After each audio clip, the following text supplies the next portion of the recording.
selama Gibran masih nongkrong sebagai wapres, sampai kapanpun tidak pernah dapat berkah dari Allah SWT.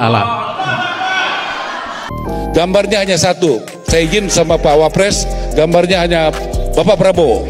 Karena kita satu komando, satu barisan, satu hati dan satu jiwa di bawah komando Bapak Prabowo. Setuju? Mau merayakan Natal, kita pasang pohon-pohon Natal, ornamen Natal, banyak yang protes juga. Tapi kalau tiap kali diprotes ya Bapak Ibu ya saya tidak mundur. Justru saya bilang ke panitianya, panitia Imlek, panitia Natal, tahun depan digedein aja.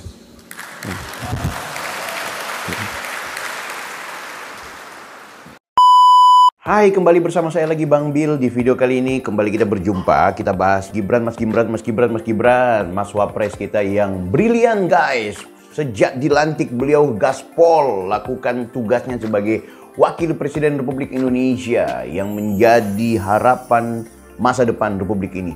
Dan yang paling menarik adalah tidak henti-hentinya juga orang-orang pada nyinyir, yang pada sakit hati, yang pada kepingin dia dimakzulkan atau diberhentikan, yang kepingin dia mendapat perhatian khusus dari Prabowo agar Prabowo menjadikan dia sebagai calon yang sebagai wakil presiden yang perlu dievaluasi, bahkan kalau perlu juga diberhentikan. Wow, provokasi antara Prabowo dan juga Mas Gibran, Prabowo dengan Jokowi ini terus berlanjut kawan-kawan sekalian. Bahkan ada yang mencoba untuk mau membuat perbandingan antara kerja-kerja Prabowo dan juga Mas Gibran.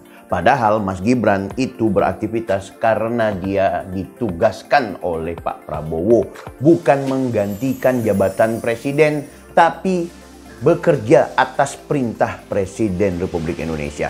Dan belum lama juga kita sedang dihebohkan bagaimana dengan Mr. Ara, Bang Ara ya. Padahal Bang Ara ini panutan kita juga gitu loh, yang ikut membangun dan menangkan Pak Prabowo bersama Mas Gibran. Tapi kemudian ternyata dia bikin heboh dengan tidak memasang foto wakil presiden di kantornya guys, di kementeriannya. Gimana sih menteri ini? Walaupun dia mau punya alasan, ada alasan filosofis karena satu komando bersama Pak Prabowo, tapi apapun itu sudah menjadi lazim yang namanya pasangan presiden dan wakil presiden fotonya pasti dipajang di semua instansi pemerintah, bahkan mungkin juga swasta yang ada di seluruh Republik Indonesia. Nah guys, paling menarik juga yang terbaru adalah Mas Gibran, dia berpidato nih ya. Pidatonya Mas Gibran di Toraja, di dalam gereja atau di aula bangunan di mana di sana ada pendeta-pendeta dan juga para jemaat Kristiani. Gibran itu mengeluarkan pernyataan bahwa ketika dia jadi wali kota Solo, banyak orang-orang di Solo itu yang mengecam atas tindakan Gibran yang begitu toleran terhadap kelompok-kelompok minoritas, kelompok agama yang lainnya di luar Islam gitu. Bahkan perayaan Imlek, perayaan Natal ya, itu wali kota Solo Mas Gibran dulu itu selalu ikut ekspresif memberikan dukungan dan memberikan bantuan-bantuan, termasuk ikut membackup agar kegiatan berjalan dengan baik. Nah, oleh kelompok intoleran, tindakan yang dilakukan oleh Mas Gibran ini adalah perbuatan yang menyebut dia sebagai antek Cina. Tapi yang paling menarik adalah Mas Gibran langsung menyatakan bahwa ya udah kalau mereka kemudian demo protes tahun depan perayaan Imlek dan Natal kita lebih besarkan lagi, kita lebih perkuat lagi. Ini menarik guys gitu. Jadi betapa Mas Gibran orang yang sangat-sangat tegas dan sangat berani untuk menantang kepada kelompok-kelompok yang punya pikiran-pikiran sempit, sumbu pendek. Oke guys, tapi yang jelas di video ini saya juga akan tampilkan bagaimana Mas Gibran berpidato tersebut ya. Dan kita sudah lihat tadi betapa banyak berita-berita tentang orang-orang yang masih nyinyir terhadap Mas Gibran. Dan betapa juga antusias masyarakat yang begitu luar biasa ketika menyambut Mas Gibran setiap melakukan kunjungan. Termasuk baru-baru itu di Toraja. Oke guys, tanpa berlama-lama saya juga ingin mengajak kepada Anda semua jangan lupa like, comment, and subscribe agar channel ini akan terus berkembang dan video saya akan terus menjadi inputan yang baik buat Anda semua. Salam sehat dan jangan lupa tetap semangat. Saya Bang Bil, Offside.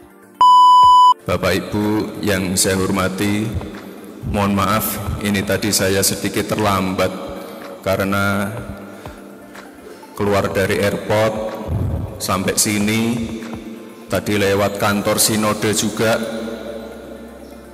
kiri kanan jalan itu banyak sekali warga yang ingin menyapa, dadah-dadah. Jadi tidak sopan kalau,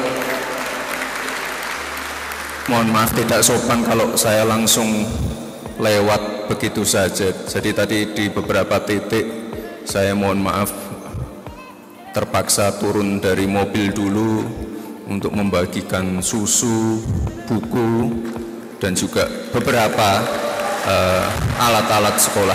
Jadi saya mohon maaf sekali Pak Pendeta, Bapak Ibu semua, saya mohon maaf sekali datang terlambat. Dan saya juga mohon maaf, ini saya harusnya datangnya pas pembukaan, karena jujur aja saya diundang Pak Pendeta tahun lalu, tapi statusnya masih cawapres. Jadi diundangnya dari tahun lalu, dan dari tahun lalu juga saya sudah menyanggupi untuk datang ke acara PGI ini. Jadi terima kasih Bapak Ibu semua. Bapak Ibu yang saya hormati, ini mohon maaf saya tidak bisa lama-lama karena harus melanjutkan perjalanan ke NTT.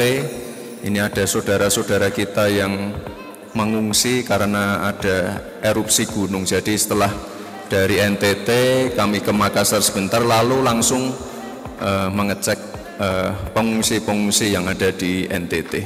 Baik Bapak Ibu, sehat semua ya. Terima kasih. Pertama-tama saya ucapkan selamat untuk Pak Pendeta Jeki. Mohon maaf, ini saya bacakan nama lengkapnya. Bapak Pendeta Jeki Manuputi yang sudah terpilih secara aklamasi. Ini kami mohon Pak, nanti keluarga besar PGI, Bapak Ibu semua yang hadir di sini nanti bisa bersinergi dengan visi-visi dan program pemerintah, terutama untuk mengatasi masalah intoleransi. Ini mungkin saya tampilkan sebentar yang ada di layar, bisa ditampilkan lagi. Ini mungkin Bapak Ibu tahulah, sebelumnya saya adalah wali kota Solo. Mungkin yang belum pernah ke Solo, mungkin pernah dengar juga kalau Solo itu kota yang agak kurang toleran. Banyak sekali kejadian-kejadian seperti ini. Jadi kalau di Solo itu tiap tahun ada perayaan Imlek, dan tiap tahun dari pemerintah memasang ornamen-ornamen Imlek, patung-patung dari semua sio. Tapi nggak tahu ya kenapa pada saat saya menjabat itu banyak sekali yang protes. Padahal sebelum wali kota sebelumnya tidak ada yang protes. Jadi ini tiap hari isinya protes terus. Nah, ini Solo disebut sebagai cabang Tiongkok, antek-antek Cina. Ini coba selanjutnya, berita selanjutnya. Ini ada juga Bapak Ibu ini yang agak miris. Ada anak-anak sekolah yang menghancurkan makam yang ada, mohon maaf, ornamen-ornamen Nasraninya. Ini sekolahnya langsung saya tutup, dan guru beserta muridnya langsung saya berikan pembekalan biar tidak keterusan. Lalu selanjutnya, nah ini sama juga Bapak Ibu. Jadi kita terus, nah ini puncaknya adalah Solo waktu itu masuk ke sebagai kota toleran nomor 9. Lalu tahun depannya naik lagi sebagai kota toleran nomor 4. Jadi ini apa? Ya ini kerja keras seluruh warga, dukungan dari semua tokoh-tokoh agama, kiai, romo-romo, pendeta semua. Ini gotong royong ya biar image-nya Solo ini tidak seram seperti dulu. Jadi intinya di sini dibutuhkan dialog yang damai, dorongan-dorongan dari semua tokoh agama, anak-anak muda, tokoh-tokoh muda, ini semuanya gotong royong agar hal-hal seperti ini tidak terjadi lagi. Dan ini tadi coba lihat, Oh, ini tadi, ini fotonya adalah waktu saya membuat event Ogoh-Ogoh, Festival Bali. Jadi tiap kali ada festival-festival kebudayaan, festival agama, itu saya selalu ngajak anak saya, biar dari kecil itu tahu yang namanya toleransi itu seperti apa. Jadi dari kecil saya terapkan seperti itu biar dia tahu. Ya meskipun sepulang dari sini banyak yang membuli, itu kok Gibran malah ikut festival Ogoh-Ogoh sama anaknya, banyak yang mencibir, tapi saya tetap lurus.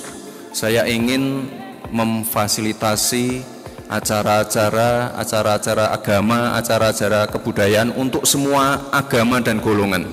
Jadi jangan hanya memprioritaskan salah satu saja. Selanjutnya apa ya? Ada lagi nggak ya? Oh sudah. Intinya itu Bapak Ibu, terima kasih sekali. Dan sekali lagi saya mohon maaf, ini saya harusnya datang pas pembukaan, tapi pada waktu itu Bapak Presiden kita, Bapak Prabowo Subianto melakukan kunjungan ke luar negeri, otomatis banyak pekerjaan-pekerjaan yang dilimpahkan ke saya, dan mohon maaf saya baru sempat ke sini di acara penutupan ini. Sehat selalu Bapak Ibu semua. Salam hangat dari Pak Presiden Prabowo. Semoga acara ini bisa ditutup dengan baik, menghasilkan kesimpulan-kesimpulan yang baik juga. Dan sekali lagi Bapak Ibu, saya titip agar toleransi di Indonesia ini bisa tetap terjaga. Sekali lagi Bapak Pendeta, terima kasih, selamat, dan juga saya ucapkan terima kasih Pak PJ Gubernur dan juga teman saya, anggota Komisi 3 DPR RI, Mas Andi Amar Sulaiman, yang dari tahun lalu juga mendampingi saya di Makassar, Toraja, Pak PJ Bupati, semua Forkopimda yang hadir, terima kasih sekali, sehat-sehat semua Bapak Ibu. Terima kasih. Wassalamualaikum warahmatullahi wabarakatuh.